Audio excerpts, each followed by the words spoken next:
Hello friends, welcome back to our channel MRS.MALASUNDAR. இன்னைக்கு பாத்தீங்கன்னா சண்டேவோட vlog தான் நான் உங்க கூட ஷேர் பண்ணிக்க போறேன். இப்போ டைம் பாத்தீங்கன்னா 8 o'clock. நான் இப்பதான் வந்து ஃப்ரெஷ் ஆயிட்டு வரேன். செல்ஃப் க்ரூமிங் எல்லாமே முடிச்சதுக்கு அப்புறம் தான் என்னோட ரொட்டீனை வந்து ஸ்டார்ட் பண்ண போறேன். வாங்க இன்னைக்கு வந்து நான் என்னென்ன வர்க்லாம் பண்றேன் அப்படிங்கறத உங்க கூட ஷேர் பண்ணிக்கிறேன். மார்னிங் பாத்தீங்கன்னா டிஃபன் நான் ரெடி பண்ணல. என்னோட மாமியார் வந்து செஞ்சு எடுத்துட்டு வந்து கொடுத்தாங்க. அவங்க பாத்தீங்கன்னா சிக்கன் குழம்பு வந்து வச்சிருந்தாங்க. அதுக்கு அப்புறம் ராகி பால்ஸ் வந்து ரெடி பண்ணிருந்தாங்க.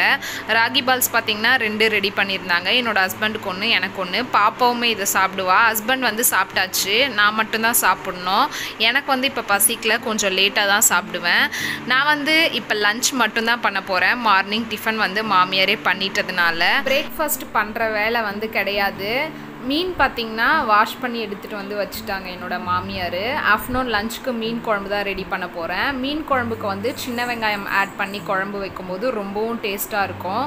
ஸோ சின்ன வெங்காயம் வந்து நல்லா காஞ்சிருச்சுன்னா அதை உரிக்க வந்து ரொம்ப கஷ்டமாக இருக்கும். நீங்கள் வந்து சின்ன வெங்காயமாக இந்த மாதிரி ஒரு பாத்திரத்தில் போட்டு அதில் வந்து தண்ணி ஊற்றி வச்சுருங்க. கொஞ்ச நேரத்துக்கு அப்புறம் அதை நீங்கள் கையாலேயே உரிச்சிங்கன்னா அந்த தோல் எல்லாமே நல்லா பீல் ஆயிரும். ஆஃப்டர்நூன் லஞ்சுக்கு வந்து ரைஸ் தான் பண்ண போகிறேன். அதுக்காக ரைஸுமே பார்த்திங்கன்னா சோக் பண்ணி வச்சிட்டேன். அதுக்கப்புறம் மீன் குழம்புக்கு தேவையான புளி ப்ளஸ் ரசம் வந்து செய்ய போகிறேன். அதுக்கு தேவையான புளி ரெண்டுமே வந்து பவலில் போட்டு அதில் வந்து தண்ணி ஊற்றி சோக் பண்ணி வச்சிடுறேன். இதுக்கப்புறம் பார்த்திங்கன்னா வெசல் வாஷ் பண்ணணும், ப்ளஸ் என்னோடய ட்ரெஸ்லாம் வாஷ் பண்ணணும். ஃபஸ்ட்டு டிட்டர்ஜென்ட்டில் ட்ரெஸ் எல்லாமே டிப் பண்ணி வச்சிடுறேன். அதுக்கப்புறம் பார்த்திங்கன்னா கொஞ்சம் வெசல்ஸ் இருக்குது, அதை வாஷ் பண்ணணும். வெசல் வாஷ் பண்ணிவிட்டு அதுக்கப்புறம் நம்ம ட்ரெஸ் வாஷ் பண்ணோன்னா கரெக்டாக இருக்கும். அது வந்து கொஞ்சம் நேரம் ஊறுச்சுனா தான் நமக்கு ட்ரெஸ்ஸில் இருக்க அழுக்கு எல்லாமே எடுத்துகிட்டு வரும். ட்ரெஸ் வந்து நல்லா டிப் பண்ணியாச்சு. இப்போ இந்த செடிக்கு வந்து தண்ணி ஊற்றிடுறேன். செடிக்கு தண்ணி ஊற்றிட்டு இதுக்கப்புறம் தான் போயிட்டு வெசல்ஸ் எல்லாமே வாஷ் பண்ண போகிறேன். நைட்டு தூங்குறதுக்கு முன்னாடியே பார்த்தீங்கன்னா வெசல்ஸ் எல்லாமே வாஷ் பண்ணி வச்சுட்டு தான் தூங்கினேன். நைட்டு குக் பண்ண சில திங்ஸ் எல்லாமே இந்த பாத்திரத்தில் அப்படியே இருந்தது. நைட்டு வந்து என்னோடய ஹஸ்பண்ட் சாப்பிடவே இல்லை, அவருக்கு பசிக்கலை அப்படின்ட்டு. நானுமே வந்து சாப்பிடல. இந்த பாத்திரத்திலே ஃபுட் எல்லாமே அப்படியே இருந்தது. அது எல்லாத்தையுமே வேறு ஒரு பாத்திரத்துக்கு சேஞ்ச் பண்ணி வச்சுட்டு அந்த பாத்திரம்லாம் இருந்தது, அதை வந்து கையோடு கழுவி வச்சுட்டேன். இந்த பாக்ஸில் பார்த்தீங்கன்னா பச்சை மிளகாய் தான் ஸ்டோர் பண்ணுவேன். நான் வெசல் வாஷ் பண்ணுறப்ப வெசல் வாஷிங்கில் இந்த மாதிரி ஸ்டோரேஜ் கண்டெய்னர்ஸ் ஏதாச்சும் போட்டு வச்சுருந்தேன்னா அதை வாஷ் பண்ணி அப்படியே வந்து அந்த கிரேடலில் ட்ரை பண்ணுறதுக்காக போட மாட்டேன். இந்த மாதிரி ஸ்டோரேஜ் கண்டெய்னர்ஸ்லாம் நான் வாஷ் பண்ணும்போதே பார்த்தீங்கன்னா லாஸ்ட்டாக தான் வாஷ் பண்ணுவேன். வாஷ் பண்ணி முடித்த உடனே ஒரு ட்ரை கிளாத் வச்சு அதில் இருக்க ஈரத்தை எல்லாம் நல்லா தொடச்சிட்டு அதுக்கப்புறம் தான் ட்ரை பண்ணுறதுக்காக வைப்பேன். மேக்ஸிமம் இந்த மாதிரி ஸ்டோரேஜ் கண்டெய்னர்ஸ்லாம் பார்த்தீங்கன்னா நம்ம ஃப்ரிட்ஜில் ஸ்டோர் பண்ணுறதா இருந்தால் 1 வீக் வரை வாஷ் பண்ணாமல் அப்படியே தான் ஸ்டோர் பண்ணுவோம். இன்கேஸ் கிராசரி ஐட்டம் ஸ்டோர் பண்ணுற கண்டெய்னராக இருந்தால் 1 month கிட்ட நம்ம அப்படியே தான் வந்து வாஷ் பண்ணாமல் ஸ்டோர் பண்ணுவோம். ஸோ இந்த மாதிரி கண்டெய்னர்ஸ் எல்லாமே நீங்கள் வாஷ் பண்ணிவிட்டு அதை வந்து துடைக்காமல் அப்படியே ட்ரை பண்ணிங்கன்னா அந்த வெசல்ஸ்க்கு மேலே இருக்கக்கூடிய ஈரம் எல்லாமே காஞ்சதுக்கப்புறம் ஒயிட்டாக புள்ளியாக அசிங்கமாக தெரியும். இதே நீங்கள் அந்த கண்டெய்னரை வந்து நல்லா வாஷ் பண்ணிவிட்டு ஈரம் எதுவுமே இல்லாமல் தொடச்சிட்டு அதுக்கப்புறம் ட்ரை பண்ணிங்கன்னா இந்த மாதிரி புள்ளியாக ஒயிட்டாக வர்றதை வந்து தவிர்க்கலாம். அந்த ஸ்டோரேஜ் பாக்ஸை வந்து தொடச்சி வச்சதுக்கப்புறம் ட்ரெஸ் வந்து வாஷ் பண்ணி போட்டுட்டேன். இப்போ இந்த ட்ரெஸ்ஸில் இருக்கக்கூடிய தண்ணி எல்லாமே வடிஞ்சதுக்கப்புறம் தான் ட்ரெஸ்ஸை வந்து ட்ரை பண்ணுறதுக்காக போட போகிறேன். இப்போ பார்த்திங்கன்னா அரிசி வந்து வாஷ் பண்ணி எடுத்துகிட்டு வந்து வச்சாச்சு. இப்போ வந்து சாப்பாடு வடிக்கிறதுக்காக கேஸ் ஆன் பண்ணிவிட்டு அதுக்கு மேலே வந்து தண்ணி ஊற்றி வச்சுருக்கேன்.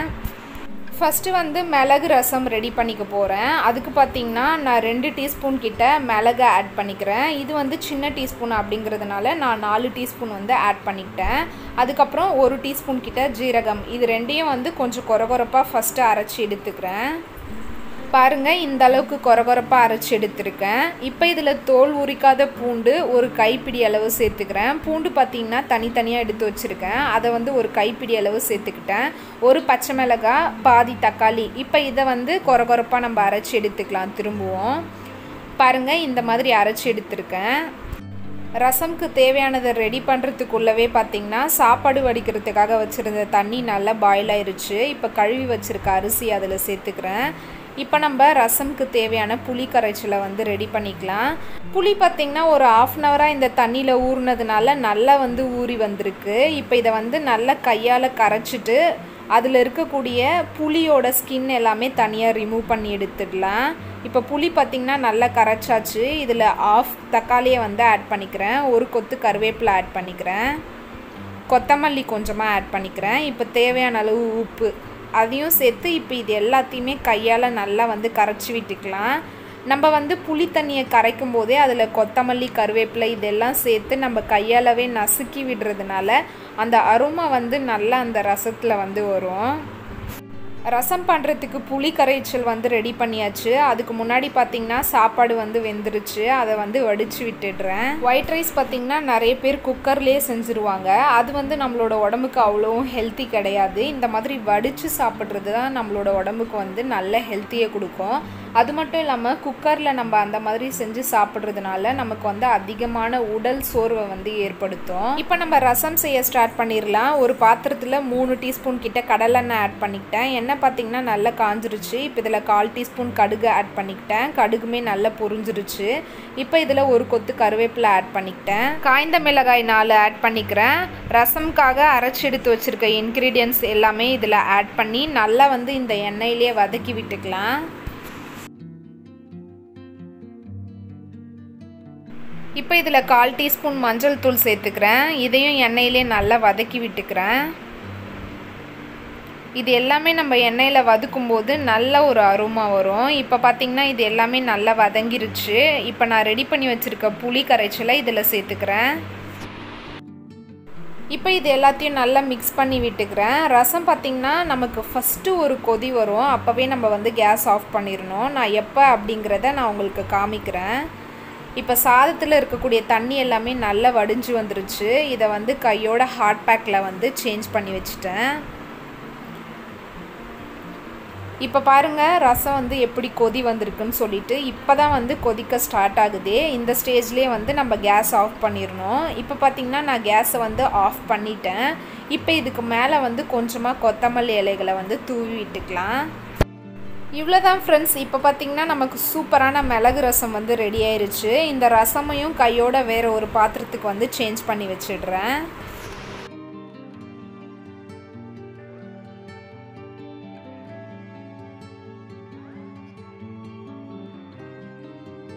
அடுத்ததாக பார்த்திங்கன்னா துவைச்சி போட்டிருந்த துணியில் இருந்த தண்ணி எல்லாமே நல்லா வடிஞ்சு வந்துருச்சு. இப்போ துணியை வந்து காய வைக்க போகிறேன். துணியை காய வச்சுட்டு அதுக்கப்புறம் தான் வந்து ஃபிஷ் குழம்பு பண்ண போகிறேன்.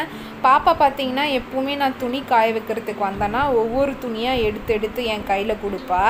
குழந்தைங்க வந்து எப்போவுமே நம்ம எந்த ஒரு வேலை பண்ணாலும் அதை வந்து வாட்ச் பண்ணிவிட்டு அவங்களும் வந்து நம்மள மாதிரியே பண்ணுவாங்க.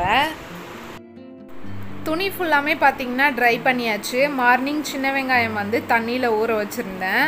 இப்போ பார்த்திங்கன்னா வெங்காயம் வந்து குழம்புக்கு தேவையான அளவு உரித்து எடுத்துகிட்டு வந்துட்டேன். நீங்களும் கண்டிப்பாக இந்த மாதிரி வந்து சின்ன வெங்காயம் தண்ணியில் போட்டு அதுக்கப்புறம் உரித்து பாருங்கள். ரொம்ப ஈஸியாக வந்து அதோட தோல் வந்து பீல் ஆகும். இப்போ பார்த்திங்கன்னா குழம்புக்கு தேவையான கருவேப்பிலை, பூண்டு, தக்காளி, பச்சை மிளகாய், கொத்தமல்லி எல்லாமே எடுத்து வச்சுக்கிட்டேன். தக்காளியை வந்து கட் பண்ணி வச்சுக்கிட்டேன். பச்சை மிளகாய் பார்த்திங்கன்னா நீல வாக்கில் கட் பண்ணி எடுத்து வச்சுக்கிட்டேன். கொத்தமல்லியும் குட்டி குட்டியாக சாப் பண்ணி வச்சுக்கிறேன். இப்போ நம்ம ஃபிஷ் குழம்புக்கு தேவையான புளி கரைச்சலை வந்து ரெடி பண்ணிக்கலாம். இந்த புளி கரைச்சலில் இருக்கக்கூடிய புளியோட ஸ்கின் எல்லாமே வந்து தனியாக எடுத்து வச்சிடுறேன். ஃபஸ்ட்டு நம்மளோட சேனலில் பார்த்திங்கன்னா ஃபிஷ் குழம்பு தான் நான் வந்து போட்டிருந்தேன்.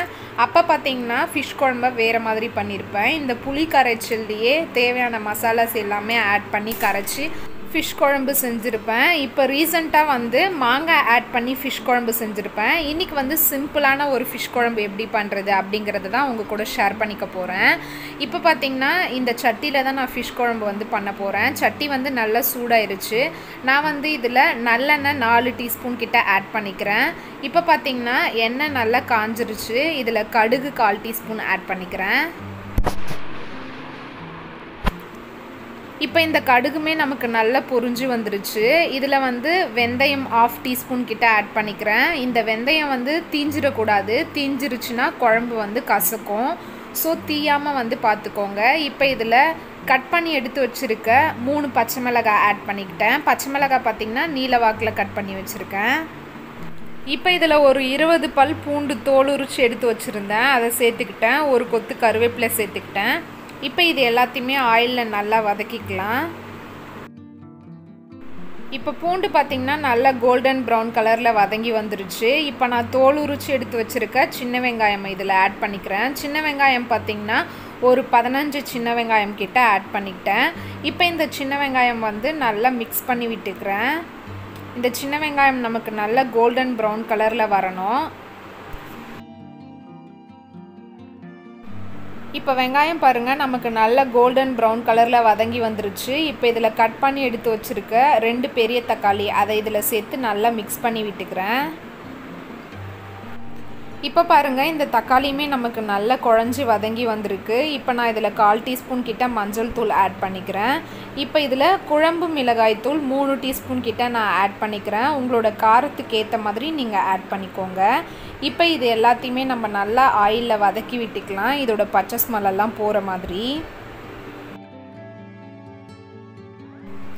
இப்போ பாருங்கள் நம்ம ஆட் பண்ண எண்ணெய் எல்லாம் திரிஞ்சு நல்லா வந்து இதோட பச்சை ஸ்மெல்லாம் போயிட்டு வதங்கி வந்துருச்சு. இப்போ ஒன்ஸ் நான் இதை நல்லா மிக்ஸ் பண்ணி விட்டுக்கிறேன். இப்போ நம்ம ரெடி பண்ணி எடுத்து வச்சுருக்க புளி கரைச்சலை இதில் சேர்த்துக்கலாம்.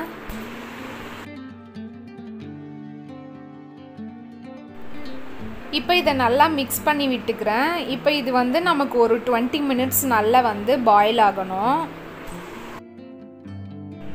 இன்னொரு சைடு கேஸ் பர்னரில் பார்த்திங்கன்னா தண்ணி வந்து குடிக்கிறதுக்காக சூடு பண்ணுறதுக்கு வச்சுருந்தேன். தண்ணியுமே பார்த்திங்கன்னா நம்ம குடிக்கிற பதத்துக்கு சூடாகி வந்துருச்சு. அதையுமே கையோட ஃப்ளாஸ்கில் ஊற்றி எடுத்துகிட்டு போய் காட் சைடில் வந்து வச்சுட்டேன்.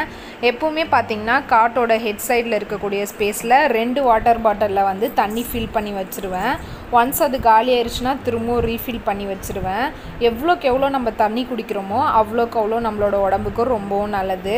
பாப்பாவுக்கு பார்த்திங்கன்னா எப்போவுமே ஒரு 11 o'clock 11:30 போல் சாப்பாடு வந்து திரும்பவும் கொஞ்சம் கொடுப்பேன். இப்போ டைம் பார்த்திங்கன்னா 11:30 ஆகுது. அவளுக்காக தான் ஆம்லேட் வந்து ப்ரிப்பேர் பண்ணிகிட்ருக்கேன். முட்டையில் வந்து கொஞ்சமாக சால்ட்டு பெப்பர் ஆட் பண்ணி அதை வந்து விஸ்க் வச்சு நல்லா வந்து அடிச்சுக்கிட்டேன். இப்போ இந்த கல் வந்து நல்லா ஹீட் ஆனதுக்கப்புறம் நம்ம இதில் ஆம்லேட் வந்து ப்ரிப்பேர் பண்ணலாம். இப்போ ஃபிஷ் குழம்பு பாருங்கள் நம்ம ஊற்றின எண்ணெய் எல்லாமே நல்லா பிரிஞ்சு வந்திருக்கு. ஒன்ஸ் நான் இதை நல்லா மிக்ஸ் பண்ணி விட்டுக்கிறேன். குழம்புமே பார்த்திங்கன்னா நல்லா திக்காகி வந்திருக்கு. இப்போ நம்ம இதில் ஃபிஷ் எல்லாமே ஆட் பண்ணிக்கலாம். ஃபிஷ் வந்து ஆட் பண்ணுறதுக்கு முன்னாடி குழம்பு வந்து உங்களுக்கு எந்த அளவுக்கு திக்னஸ் வேணுமோ அதை விட கூடுதல் திக்னஸ் வர வரையும் நீங்கள் குழம்ப வந்து நல்லா திக்காக பாயில் பண்ணிக்கோங்க. பிகாஸ் நீங்கள் குழம்புல வந்து ஃபிஷ் ஆட் பண்ணதுக்கப்புறம் ஃபிஷ்லேருந்தே தண்ணி விட ஆரம்பிக்கும்.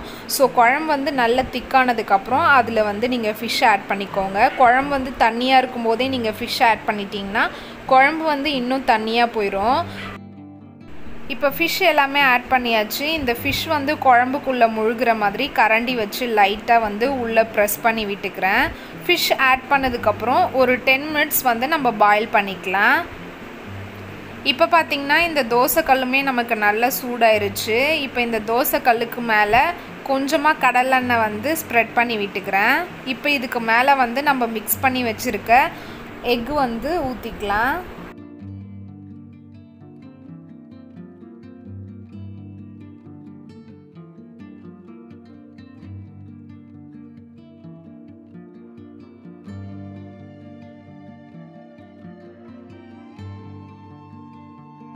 இப்போ ஆம்லேட் பார்த்திங்கன்னா ரெடி ஆயிடுச்சு. இப்போ பாப்பாவுக்கு கொஞ்சமாக ஒயிட் ரைஸ் ரசம் ஆம்லேட் வச்சு ஊட்டி விட்டுருவேன். பாப்பா பார்த்திங்கன்னா விளையாடிட்டுருக்கா. மேக்ஸிமம் பாப்பாவுக்கு வந்து நானே தான் ஊட்டி விடுவேன். எப்போயாச்சும் ஒன்ஸ் தான் அவளே எடுத்து சாப்பிடுவா. நான் பார்த்திங்கன்னா சாப்பாடு அவளுக்கு பின்னாடி எடுத்துகிட்டு போய் வச்சுட்டேன். ஆம்லேட் தான் அவளுக்கு முன்னாடி வந்து இருந்தது. அவள் வந்து ஆம்லேட் பிளேட்டை பார்த்துட்டு சாப்பாடு எங்கம்மா அப்படின்னு சொல்லி என்கிட்ட கேட்டுட்டு இருந்தா. அதுக்கு தான் வந்து நான் கிண்ணம் எடுத்து இங்கே இருக்க பாரு சாப்பாடு அப்படின்னு சொல்லி காமிச்சிட்டு இருந்தேன். அவள் கூட வந்து அப்படியே சும்மா பேசிகிட்டே வந்து பாப்பாவுக்கு ஊட்டி விட்டுருவேன். பாப்பா வந்து சாப்பிட்டு முடிச்சிட்டா. அதுக்குள்ளே பார்த்திங்கன்னா ஃபிஷ் குழம்புமே நமக்கு வந்து சூப்பராக ரெடி ஆயிடுச்சு. பாருங்கள் நம்ம ஊற்றின எண்ணெய் எல்லாமே நல்லா பிரிஞ்சு வந்திருக்கு. ஃபிஷ்ஷுமே நமக்கு நல்லா வெந்து வந்துருச்சு.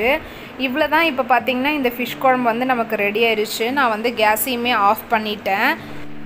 இந்த ஃபிஷ் குழம்பு பார்த்திங்கன்னா ரொம்ப ஈஸி. இந்த ஃபிஷ் குழம்பை வந்து வித்தின் 30 மினிட்ஸ்லேயே நீங்கள் வந்து செஞ்சிடலாம். இந்த ஃபிஷ் குழம்பை வந்து கண்டிப்பாக உங்கள் வீட்டில் ட்ரை பண்ணி பார்த்துட்டு டேஸ்ட் எப்படி இருந்ததுன்னு கமெண்டில் சொல்லுங்கள். இப்போ இதுக்கு மேலே வந்து கொஞ்சமாக கொத்தமல்லி இலைகளை தூவி விட்டுக்கிறேன்.